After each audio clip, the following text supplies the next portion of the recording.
So I'm delighted to welcome today Dave Watts, who is the creator and the host of the fabulous Redundancy Podcast. So, Dave, you just want to quickly introduce yourself, say a bit about yourself, and maybe within that also explain what made you decide to start the Redundancy Podcast in the first place. Well, thank you. I've had an interesting journey in my career, which at times has careered. I started off working for reasons which are beyond me now with Ford Motor Company down in Essex when I graduated from university. I think they seduced me with the offer of a company car and international travel. And for someone who was brought up in Wales as I was, where the most you would see is a tractor every other day and a bus once a week if you were fortunate, that was an offer that I couldn't afford to miss. So I joined Ford Motor Company, but over the years, I was never that interested in cars. I wasn't then. I'm not interested now.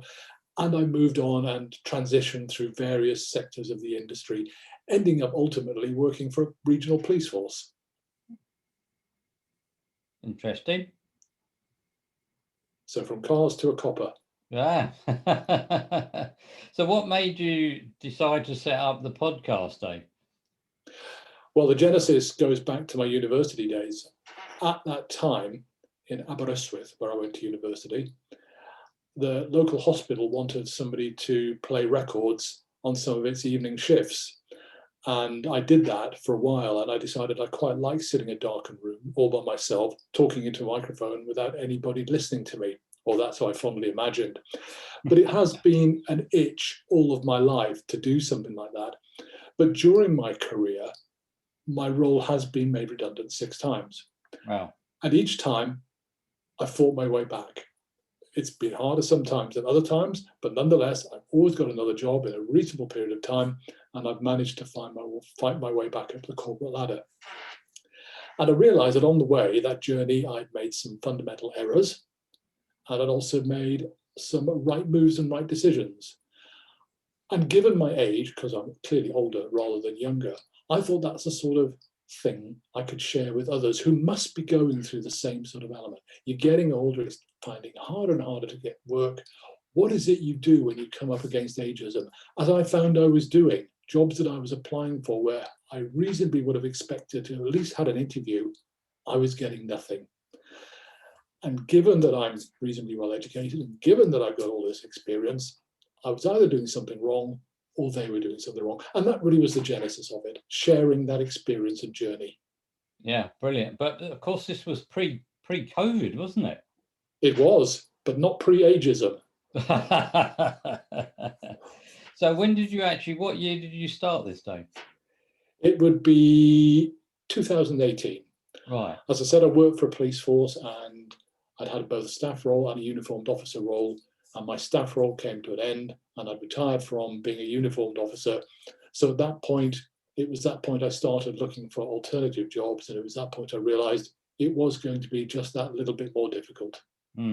It's horrible, isn't it, when that first dawn of realization comes. I remember when I was in my transition period and the interviews I had, and you just got people looking at you and talking to you, and you thinking they don't really want to be interviewing me. They're just doing this because they feel they have to, but they got no intention of recruiting me. Clearly, I don't fit the profile. And I remember my wife going through that as well, and she was horrified. She never experienced ageism until she went for an interview, having taken redundancy herself. And one of her colleagues in her previous role, who by all accounts in everybody's mind was far less capable, shall we say, got the role that my wife applied for elsewhere, having paid scant attention to it, really, when my wife had given it her all. And then the penny dropped, So, it's a horrible thing, isn't it? But obviously, when you started this podcast, you know, we were in a normal world then. So I assume that since coronavirus and the pandemic and so on, your listenership must have skyrocketed. Oh, it has. From the end of 2019, the number of subscribers and listeners has tripled in that time, and the number of downloads has gone up significantly as well. So yes, as you might imagine, well, I didn't imagine at the time, because it's an unfortunate coincidence that we've gone into this pandemic and so many people have lost their job, that so many people have turned to it, because it is a niche podcast, and I am still, as far as I can tell, in a niche of one in terms of being, as a New Zealander described it, the only English language podcast talking about the challenges for older workers. And it clearly has a resonance, because, as I've said to you before in previous conversations, I'm listened to across the world, and in 2020 I was heard in over 50 countries. And so far this year, here we are coming up to the end of February, and it's been 36 or 37 so far. So there's clearly a resonance across the world with these sorts of topics. Yeah, I mean, that's fantastic, Dave. But, well, you know, yes, I mean, I should have stated at the outset, your podcast is aimed at the more mature job seeker, shall we say. I mean, do you specify over 50, or do you just talk in general terms, Dave? Well, here's an interesting statistic, if you can believe it. When I set off, my intention was to consider people really in their late 50s and 60s. Now, you don't get many statistics with your podcast, certainly not on the host that I use, but I do get some demographics. And what the demographics are showing me is that where I started off, which is in the late 50s to 60s, is not where I am now. In fact, half of the people listening to me, according to the demographics, are between the ages of 28 to 48. Wow. So that's where the bulk of my listeners are, in a place that I didn't expect them to be. I think that probably shows the impact of COVID and the on the different generations, doesn't it? Yeah. But when you start, sorry, I'm going to say they're equally split male and female as well. Sorry, it's an equal split between male and female as well. Yes, that's interesting. Yeah, because I was going to ask you about that. But when you started out on this venture, Dave, what you know, be brutally honest, what were your expectations? Did you just look at this as a bit of fun? And my expectations were, first of all, can I manage the technical challenge? Now, I think I'm reasonably digitally savvy, but there are things, as you know from the work that you do, that you have to understand and get to work. So could I do that? Yes. And in the first few months, it was, well, if I got 20 listeners, wouldn't that be terrific? And then I did.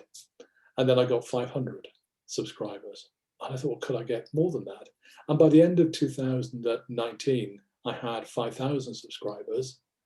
Could I get 6? Well, at the end of last year, I had getting on for 11,000. Wow. So in terms of expectations, I had no idea where it could go, because it is a niche product. When you look at other podcasts where they look in terms of downloads of 10,000 a week, I am tiny, tiny, tiny. But nonetheless, I think it just says to me there's a lot of people with a big problem with employment when they're older rather than younger, who are looking for some sort of guidance or affirmation, or also hear about other people that are in similar positions and have found a way through. Yeah, I think that's probably a lot to do with it, isn't it? It's that sort of moral support, isn't it? Yeah.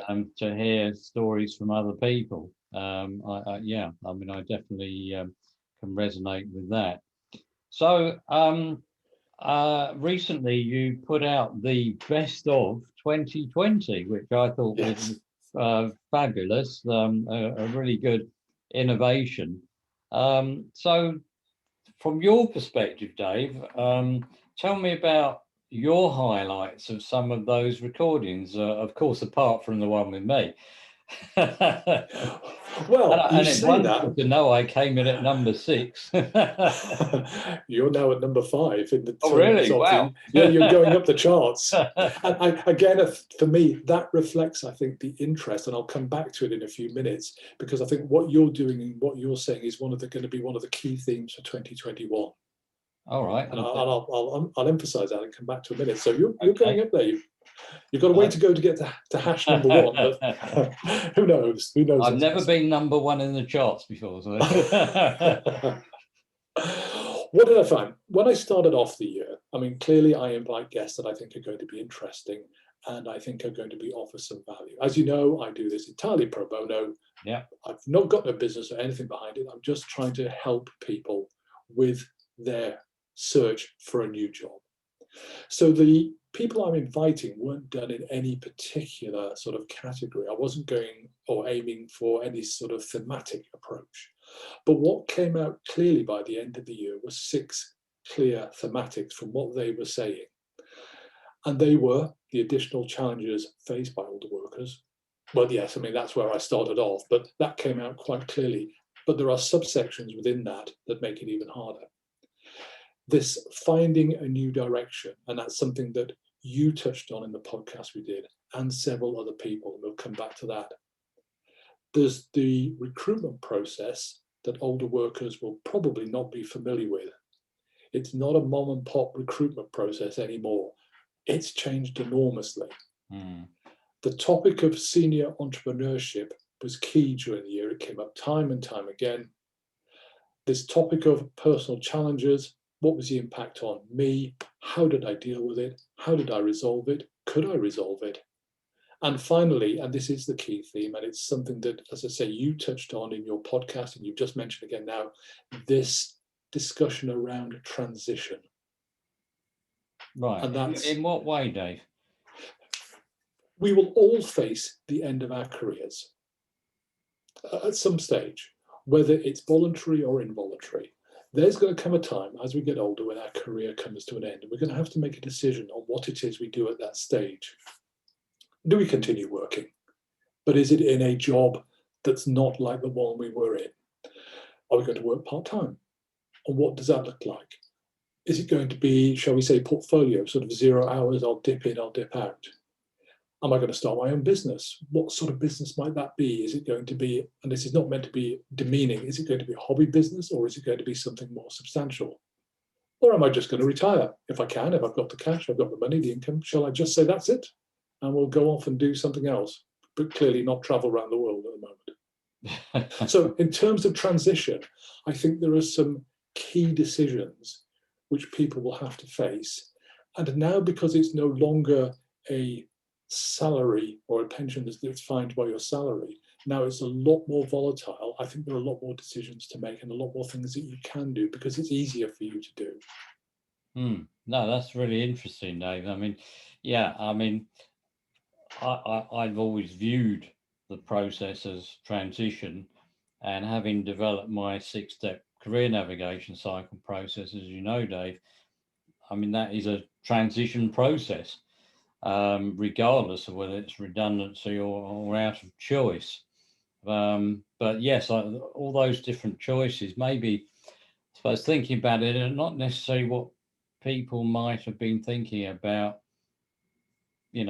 a number of years ago. They might not have been looking at all those different options. And of course, with 21st century digital age, the world's your oyster now anyway, isn't it? Well, it is. And I really love the word that you use, navigating your career, because I think that's a more emotive, more accurate term than just transition. Transition sort of suggests some sort of passivity. That may not be fair, but navigation suggests I'm having to do something positive. I'm having to take some specific action to take a specific direction, this way or that way, left and right, up and down. Absolutely, which is why I talk about navigating the challenges of the career transition maze, because it is a maze, isn't it? Yeah, well, it isn't banging away, just diving down every little rabbit hole you see. It is exactly, I think, as you describe, which is what's come out last year. It is navigating. What decisions will I make? What choices will I make? What support and help can I take and get to make me make the right decisions? So what were your favourites then? Your personal favourites of the different people you interviewed?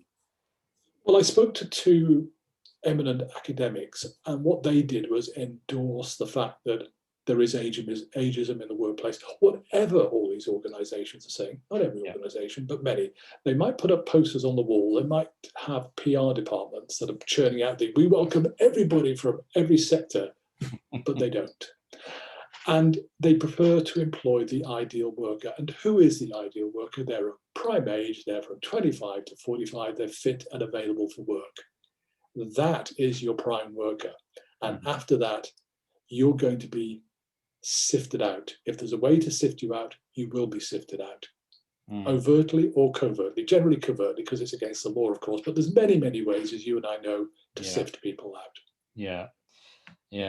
So what do you, having talked about those sort of common themes throughout 2020, Dave, what are your personal thoughts about maybe any new emerging themes for 2021?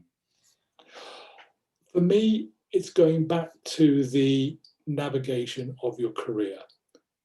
Millions of people will be facing the problem of getting a new job. The young and the older workers are the ones that have been hit most. Certainly, people in their 50s are, as one of my podcasts described, corporate toast. They're being eased out. That's corporate a euphemism. Toast. Corporate toast, yes. You really have to listen to yeah. So she's got a wonderful metaphor that deals with the different types of toast. But essentially, you go from the lightly toasted to the burnt toast. And if you're at 50 plus, you're the burnt toast and you're on your way out. But you're going to, like it or not, accept that as you get older, your opportunities for advancement, to move, to do something else are going to be much more restricted. But if you want to move on, if you want to navigate, and I'll keep coming back to this word because I think it's so powerful, you're going to have to take far more action about what it is you want to do. And that navigation involves, well, what is it I really, truly want to do? You said it in your podcast. Stuart Lewis, who's the CEO of Restless UK, said it in his. You might in your 50s have 20 years left of your working life. What are you going to do with those 20 years? Are you going to sit doing the same old thing, even though you hate it and loathe it, and every day you get up, you really don't want to go to work? Are you going to try and take some control over what happens for the rest of your life if you have opportunity? What is it that you have to do and how can you do it? And as you said, in the digital world, you have every opportunity to do that, whether that means some form of senior entrepreneurship or developing something else. But fundamentally, it comes down to whatever it is you do, you have to remain relevant. You can't be CEO of Consolidated Hee-Haws and say, everybody knows what I do, they'll come to me. It just don't happen. No, absolutely not. And even more so now, networking has taken on a new meaning and a new level, I think, since the pandemic started. So in your podcast, following, when you're following up from your podcast, what sort of key questions maybe people asking you, Dave? I'm talking about the listeners here. Interestingly, I get very little feedback from listeners. All right. And this is common for most podcasters, incidentally. Okay. You get very little feedback. I get some reviews on iTunes and on Spotify, but it's a handful. Right. Really, all you can take is the amount of downloads you get and the number of subscribers as an endorsement of what you do. And then when you look at the individual downloads of podcasts, so for example, if I take yours, I can see that that's got a very high download. That means whatever it is that you were saying, and I've shared the country statistics with you, haven't I? Whatever it is you're saying, and you were heard in Peru across to the Far East, people are listening to that sort of advice and that sort of a guidance. No, that's interesting. And what about your, shall we say, most unexpected country of listenership, Dave? Kazakhstan. You're joking. Nope. I have I have listeners in the UAE, I have listeners in Russia, I have had one or two, and it is just one or two, in China. But my listeners have come from Argentina, Bolivia, Peru, the English-speaking countries, as you might naturally expect. But I think the weirdest one, the strangest one, is Kazakhstan. And there's more than one listener. Oh, really? So, yeah. I mean, do you think these are expats or what? I can't say. I have no idea. Really? I've had a whole bunch of people from Vietnam listen to one podcast. Wow. It is very strange. Yeah, but there's clearly, the great thing is there's clearly commonality. People are getting what you're doing and quite rightly loving it and wanting more of it. So have you got any ambitions to target any other countries, Dave? It's impossible to do it. And the difficulty is I'd like to talk to interesting people. I like to explore with people like you what you think, why you think it, what is it you can offer people. And that's what I like to explore. And we agree, as you know, the questions beforehand. But I cannot tell how successful a podcast is going to be or otherwise. Now, the most challenging podcast I did during 2020 was with an individual who was prepared to speak with a great deal of candor about depression. And that was an individual who had had it all. He'd had celebrity, he'd had wealth, he'd had a superb job, he'd interviewed famous people across the world, including Donald Trump, even if that's perhaps not the person you might want to interview, but nonetheless, it was that level of power and weight he had. And then he went in one day on a Friday and they fired him. Wow. And from that, he went into proper medical depression. Now, he spoke with a great deal of candor about that, and it was a very difficult interview to do. But the point of that discussion and the point behind him agreeing to talk was for him to say, it is really tough when you lose your job. You lose all of these things, and you find that people don't want you. You think you have it all, but you don't. And it's so fragile, and that's why having a plan B, and I'm going to come back to your phrase because I love it, is you've got to navigate what you want to do and where you want to go. Right, interesting. So in terms of surprises, shall we say, what's been your most surprising interview with what came out of it? The most surprising one was the one about depression, in terms of the candor behind the conversation, because I didn't think, I was very wary about that. I'd made contact, we'd had a discussion. I didn't know how much I'd be allowed to probe or to ask about the private life, or to find out, or even for someone to talk about it like that and to know whether it would be of any interest.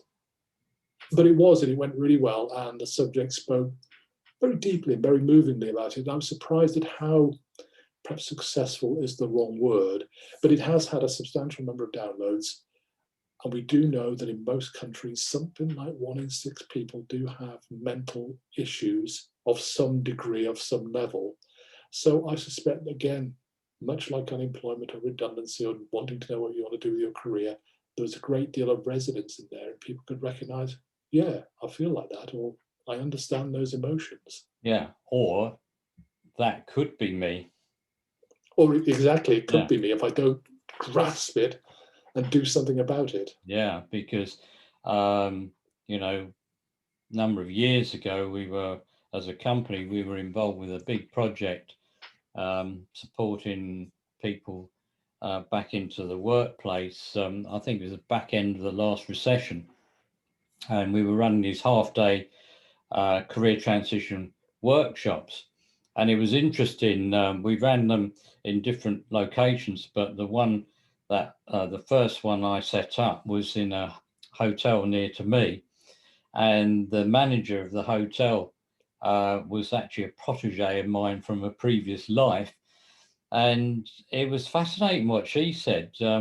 One day, I can't even remember how it came about. She said, Steve, we love watching the people coming in to your events and then watching the difference with them on the way out. And I said, what do you mean?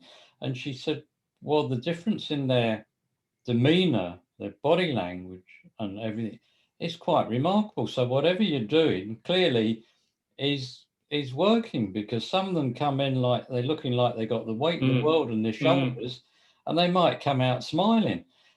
And honestly, Dave, that was probably some of the best feedback I could have had, because obviously we didn't see that part of it. We only saw them literally when they physically got in the room and sat down.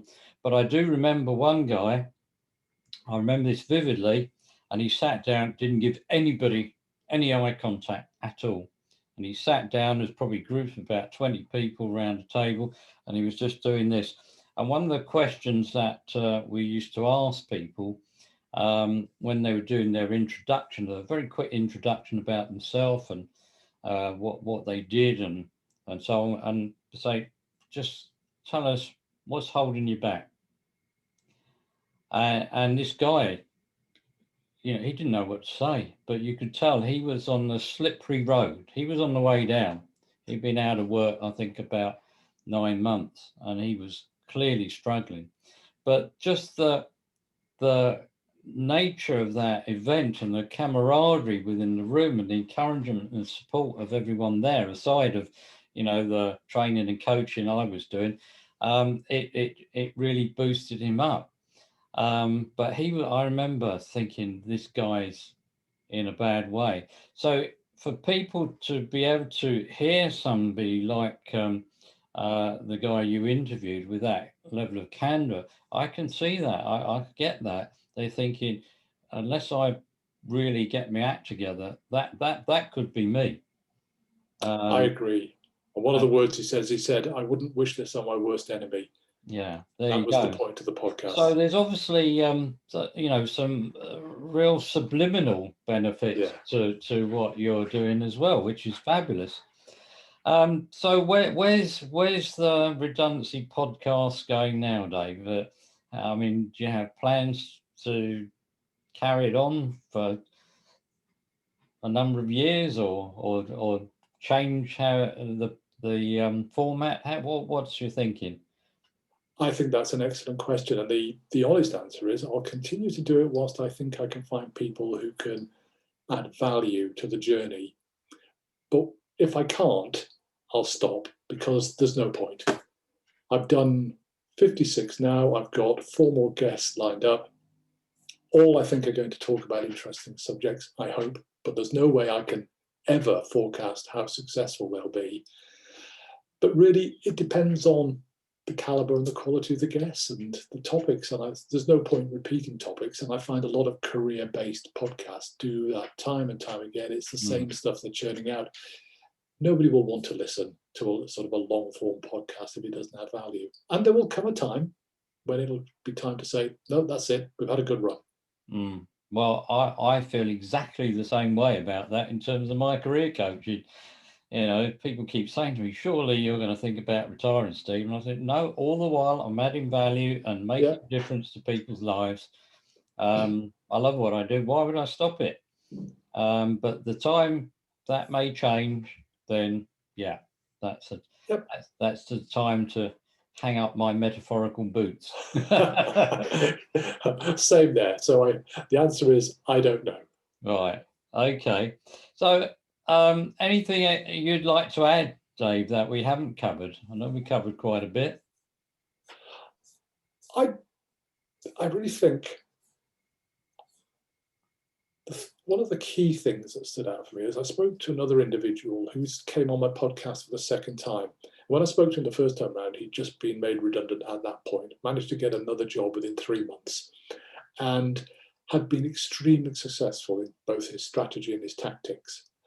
And then guess what? COVID hit and he lost his job yet again. And he came on and talked about how he'd had to go and work for Tesco's, driving one of their grocery trucks, and actually how he loved it. Now, here's someone who's extremely well qualified, had a very senior job in an organization, extremely well paid. And he said, sometimes you've just got to put your pride to one side. Now, nobody wants to know in Tesco's how many people he was responsible for or what his marketing budget was. And it's not relevant. He just wanted to work with his compadre and work with them for 10 months, delivering groceries, and said it felt really good to be delivering it to people who are sheltering or shielding or older people who couldn't go shopping. But what he's actually done now is he's done what you're proposing or suggesting. He's been looking at navigating his career, and he's gone into self-employment for the first time in his life as a marketing consultant. So it took him 10 months to mature that idea. But I really admire the fact that he said, "Sod this, I was up here and I don't care anymore. I'm going to go and work with these great guys from Tesco's and deliver groceries because it's important, and think about," and it's the message that you mentioned in your podcast and you mentioned since we've last spoken, pause and think about what it is that you want to do. Yeah, take stock. Exactly, your words, take stock. Yeah. And that's what he did, and he's very happy right now. Yeah. Well, I suppose a final question from me then, Dave, in relation to what you just said, are the mistakes you're coming across that people are making? What are the big mistakes that seem to be coming out in terms of themes from your podcast, Dave?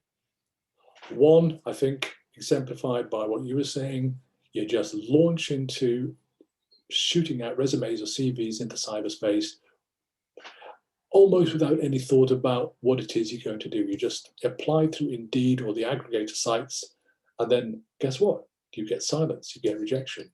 The scattergun approach. It's exactly so. Yeah. People are not digitally savvy, and they need to up their game significantly. There is no silver bullet or resume for an older worker. You're up against people who are younger with the skills. You have to show the value that you're going to give an organization. Just because you're older and wiser will not guarantee you a job. Yeah. People who consider self-employment, absolutely terrific. Uber, CNN, all started during a pandemic or during an economic downturn. And look where they are now. Mind you could think of thousands who failed. Economic necessity is not good enough. You have to have a belief in what you're doing, and you have to plan it out carefully. And again, you have to come back to this digital savviness. You've got to have a brand, and you've got to be online. And that comes back, I think, to the last bit, this consistent personal brand that you have. Now, I admit that I'm agnostic at best about LinkedIn. At worst, I think it's a case of emperor's new clothes. A bit self-serving. But there is a strong argument to have a consistent personal brand wherever you are, whether you've got your own website or if you are on LinkedIn or you're on Twitter or whatever. It's got to be the same, because with just a few mouse clicks, they'll find you. Yeah, absolutely. And this whole online presence, I think maybe that's a good place to end at. I can't remember if I shared this on your podcast, but I highlight it in some of my books. But there was a client a number of years ago who, they told me they were going to be having an interview. And I thought, yeah, great, fantastic. So no, it wasn't a client, it was a contact of mine, that's right. And I came across them socially, and I said, so how did it go then? And they said, well, it was the strangest interview I've ever had. And I said, well, what does that mean? And they said, well, before the proper interview started, the HR manager or HR director who was interviewing them, they said, something I just want to clear up. Of course, the warning bell started to go. And they said, what's that? And they said, well, I've done a search for you on Google, and I can't find you anywhere on any platform such as LinkedIn or Twitter or any, exactly what you were saying, Dave. So either you're extremely well hidden or you're a Luddite. and that was my reaction. I said, and knowing, I knew this person vaguely, not that well. And I thought, the latter, probably Luddite, yeah. And I said, well, you must take the learning from this. like you were saying, Dave, you've got to be digitally savvy. You've got to be out there. You need a personal brand online. And did they take notice? No. And I bumped into them at an event about 6 months later, and I said, how's it going? Oh, I'm still looking, blah, blah, blah. And I said, what have you done about your LinkedIn profile and all this sort of stuff? Oh, well, and always the excuse, why not to? And I said, well, look, I'm sorry, but you've got to take the learning from that experience because it's the old adage, you've got to be in it to win it. It's so true. Yeah. And I thought, this was somebody they'd actually had a really good career in the city in London.